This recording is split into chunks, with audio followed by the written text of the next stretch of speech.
Say he was at a subway stop on the city's Upper East Side. You can see him there. So he was caught on camera that day. He shoved two guys onto the tracks. One man was able to get off pretty quickly, but Richard Williams... Wait, stop scrolling. You're looking at a man who was deported 4 times and just walked right back in. What happens next on these subway tracks changed a family's life forever. This isn't just about a broken system. It's about what's happening in your city while you sleep. Stick around because this gets much deeper. Dramatic video from JFK's airport here in New York. That shows that ICE agent jumping in and helping an infant waiting in line. The infant had stopped breathing. Happened apparently a couple days ago on Wednesday. The agent apparently performing the Heimlich maneuver, which restored the child's breathing after nearly 2 minutes. Wow. So the DHS secretary, fresh on the job. Look at that focus. You see the agent jumping in at JFK? This is the side of the story that rarely makes it to the main feed. While everyone is arguing over funding and politics, this guy just saved a child's life in the middle of a crowded airport terminal. The baby had actually stopped breathing for nearly 2 minutes. Think about that for a second. 2 minutes of pure panic, and this agent didn't hesitate. It's wild because on one hand, you have people calling these agencies rogue or reckless, but then you see this level of human intervention. It really makes you question the narrative when you see the actual boots on the ground doing something this heroic. If he wasn't there, standing in that specific line at that specific moment, this story ends very differently. It's high-stakes reality that proves these agents are often the first line of defense in ways we don't even realize until the cameras are rolling. Busy doing nothing, working the whole day through, trying to find lots of things not to do. We're busy going nowhere, isn't it just a crime? We like to be unhappy, but we never... Did you catch the tone there? It's almost surreal to see a sitting member of Congress posting a clip like that while the agency she's mocking is literally saving infants at the airport. It's a massive disconnect.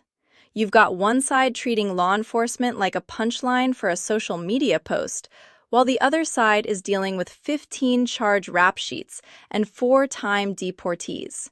It feels like we're watching 2 different realities.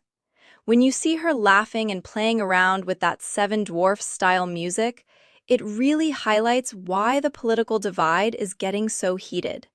People are looking for solutions and safety, and they're being met with political theater. It's hard to take the policy debates seriously when the optics are this polarized. You have to wonder what the families of those victims think when they see this kind of content coming from leadership. It's a bold move, but is it actually helping anyone on the ground? No thoughts. You guys are the foot soldiers of a fascist regime, right? Is that not what it is? Is that funny? Is that funny? This is the ultimate chill response to a high-pressure situation. Did you see the agents just laughing it off? Someone is literally screaming in their faces, calling them the foot soldiers of a fascist regime, and they aren't even flinching. That tells you everything you need to know about how desensitized they've become to the noise. Imagine trying to do your job, a job that involves life-saving rescues and high-stakes enforcement, and having people film you while shouting insults. Most people would lose their cool, but these guys just find it funny at this point. It shows a level of emotional control that's actually pretty impressive. It also highlights the agitator culture we're seeing at airports now. People are showing up specifically to provoke a reaction, but when the agents don't give them what they want, the whole protest just kind of loses its steam.